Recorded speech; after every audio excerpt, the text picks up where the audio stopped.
two QuickStep youngsters, both neo-pros, 2 months into World Tour, put on a show the last couple of days in the Tour of Oman.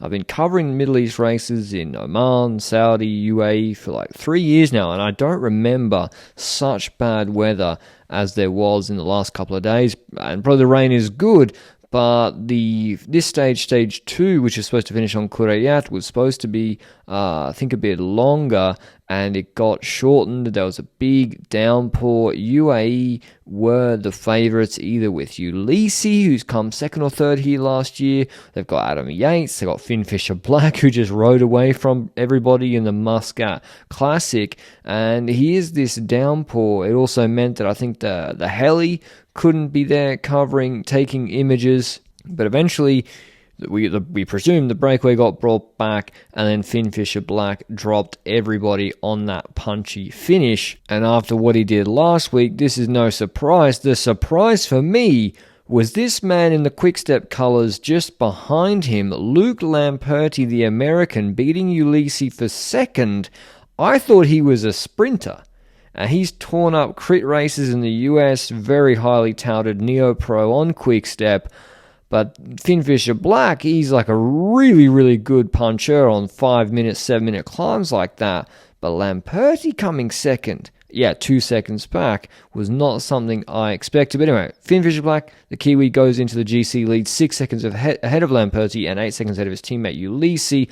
On to then stage 3 today. This was also shortened because of the weather conditions or potential weather conditions, and it was again a hilltop finish but shorter, more like a 500 to 700 meter punch but very steep. You see Lamperti in the Young Riders jersey and the white jersey there, and then Ewan in green in the points jersey. And I point out Ewan because he's won on Hatter Dam before, and these are very unusual finishes which you don't actually see in the European racing so much, where it's like easy all day, big highways, 120 watts in the wheels, and chasing a breakaway, which Pulitzer got in and then went away from, and then a very short 1 to 2 minute effort. It was about 2 minutes this one, up a steep ramp, and Hasserdam's even shorter than that, where Ewan's been good before, and because obviously he's to win flat sprints, he's got to have good 20 and 30 second power, but he's also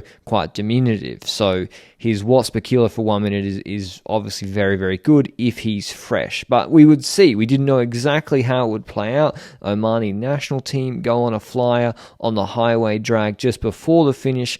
We've also got Brian Cockard here on Cofidis, who's very good in these sort of finishes. Lamperti and Magnier. I didn't know which of the two Soudal QuickStep would go for, the two youngsters, because Lamperti was so good on the harder finish yesterday, but this is shorter, and Magnier's who they've been going for in the flat sprints, with Lamperti leading him out, and Magnier's he's not like Jakobsen or Merlier, he seems a bit more slender than that, so I was interested to see how they would go. UAE would probably just be trying to hope that Ulissi could nab a third or something like that. The train set up, Christoph on the back of the Uno X train, Ewan in the green jersey hidden behind the Jayco Alula train, who maintained pretty good position at this point, and actually QuickStep were a bit of a mess coming to the finish. Van Sevenant was on the left-hand side, that's not him I don't think, and they never really got the train together, but Magnier and Lamperti must have just found a sit somewhere mid-pack. We never really see them from the overhead where they were. I think Magnier's on the back of the DSM train. Finn Fisher-Black's just trying to not lose time. We got Green Mountain coming up, so with that, really, the GC guys will come to the fore there. The 5-10 seconds shouldn't really matter too much, except as between the teammates of Adam Yates and Finn Fisher-Black. But UnoX, as is their custom, do a pretty good leader, albeit a little bit early.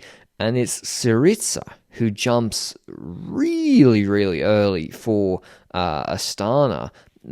Perhaps underestimating how steep it was. You can see visually how much this last 300 meters all of a sudden kicks up. Magnier, this is him. I'm not sure how tall he is, but he really sits upright when he's in the drops, eating a lot of wind, and he must just be putting out so much power for his size. and we're going to see that in a second. He was supposed to be the Poisson Pilote, the lead out for Lamperti, 200 meters to go, and then the motorbike drags really, really far away, and basically Lamperti is... Well, the Magnier's lead out is so strong for him that Coquard thinks, or maybe just barges Lamperti off the wheel of his teammate.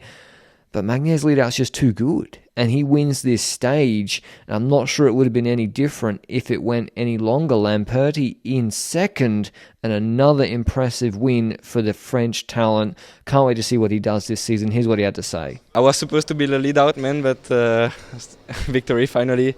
Very happy about that.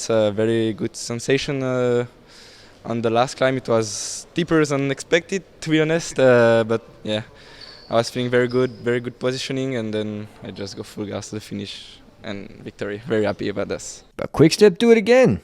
Two talented neo-pros already winning multiple races in their first couple of months. Coquard third, De Putte fourth. Here's what Lamperti, now in the leader's jersey, had to say. This is how we like it. Yeah, we wanted to win with me today, and then Paul was meant to do the lead out, but he was able to wait long enough that then when he was able to go, he was also really strong. So he was able to win, and I was second, so it's perfect in the end. You know, we come to win as a team, and if we can win as a team, everybody's happy.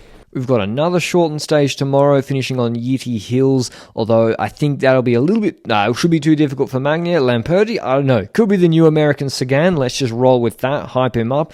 I doubt he'll be able to keep it on Green Mountain, and UAE will decide who is going to win, but really exciting to see these neo-pros doing so well, and also a young rider like Finn Fisher-Black. We saw Jorgensen have success here last year. I'll see you with the recap of Stage 4 tomorrow. Ciao.